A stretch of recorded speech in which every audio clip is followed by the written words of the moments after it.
El bruxismo. El bruxismo es el acto compulsivo de apretar o rechinar los dientes sin ningún interés funcional. El estrés y la ansiedad son a menudo las causas más frecuentes.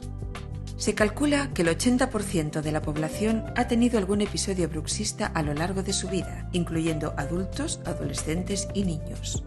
Y es una conducta muy nociva para los dientes, el periodonto y los músculos de la boca. Existen dos tipos de movimientos bruxistas: el apretamiento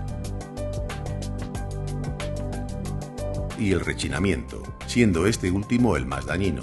La manifestación más común del bruxismo es el desgaste de los dientes. También podrá causar sensibilidad dental y fisuras, o incluso fracturas y desprendimientos de restauraciones.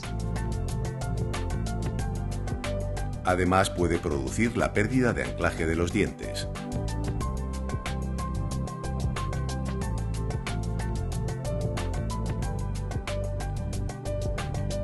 El bruxismo produce un exceso de ejercicio que va a repercutir en los músculos masticatorios y en las articulaciones de la mandíbula, provocando dolor y chasquidos. Incluso puede aparecer dolor de oído, dolores de cabeza y otros problemas graves.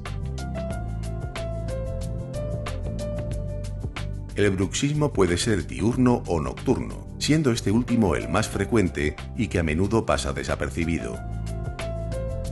Para evitar los efectos del bruxismo, su odontólogo le prescribirá una férula de descarga, también llamada férula oclusal o férula de relajación.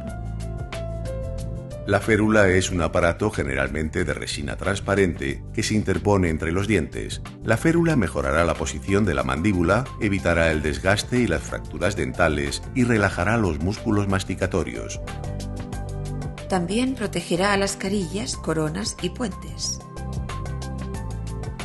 Sin duda, la férula es el tratamiento dental más conveniente ante el bruxismo, ya que ofrece excelentes resultados a medio y largo plazo.